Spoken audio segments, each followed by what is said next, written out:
Hi, we're back to solve problem 2.24 on page 33 of your textbook. And this is the last sample problem that I'll be doing for chapter 2.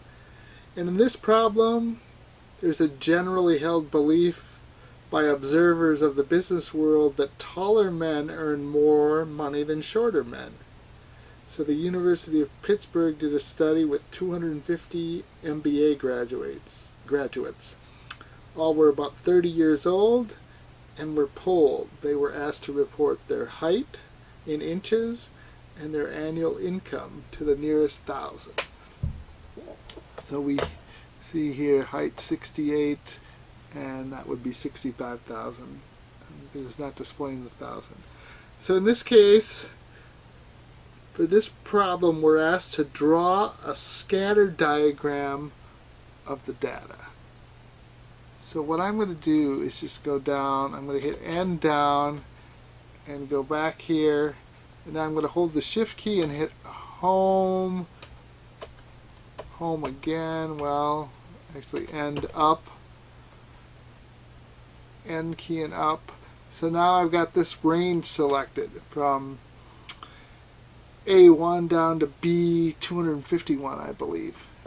And I want to create a scatter diagram. So I'm going to go to the Insert tab, and that's an option right here under the Charts group. So I'm going to choose Scatter, and in this case, scatter with only the markers. So it's going to compare pairs of values. So click on that, and here we go. Now, first thing I'm going to do is change the chart layout to go right here. This first selection, which is going to give me a place to put in access titles. I'm going to delete the title here and the legend. The other thing I haven't shown you before, under chart styles, there's all kinds of options available, and you can experiment with those in terms of if you wanted to see something different there. In this case, what I want to do is right click on the horizontal and choose Format that Axis. And rather than have it start at 0, I'm going to have the minimum be 60.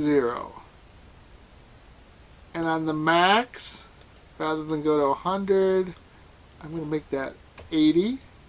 Now I could change the major unit,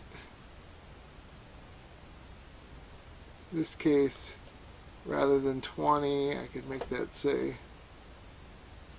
5.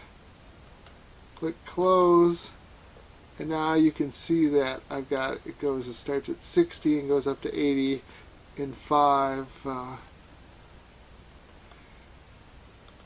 increments, actually, because in the case of the horizontal here, it's the height, and over here, if I click on the vertical, I'm going to hit Control A once I've clicked in there to select it, and that's going to be income. Now if I do Control A again and go back here to Home, instead of 10 point, I can make that a little larger and go, say, 12 or even 14 point. I'm going to click down here again, double click, and expand that as well.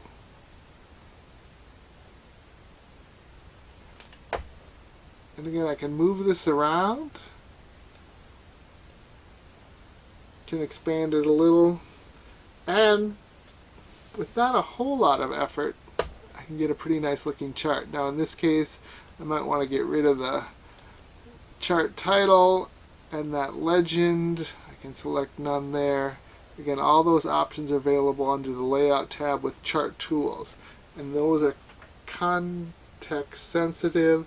So when I don't have a chart selected, I don't see those. When I click on the chart, I get Chart Tools up here, and I get Design, Layout, and then Format. So you can add lots of things in there. And again, I'm not expecting you to become Excel experts.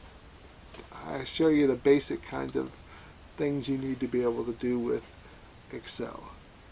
So there we have our scatter plot. I guess scatter diagram is the technical term for it. And what have you learned from that? Part B there there's a weak positive linear relationship, so you can sort of see it that it's not a strong straight line, but there is a general kind of thing that may be a little height, but it's again a pretty weak relationship. And that's it for problem 2.24.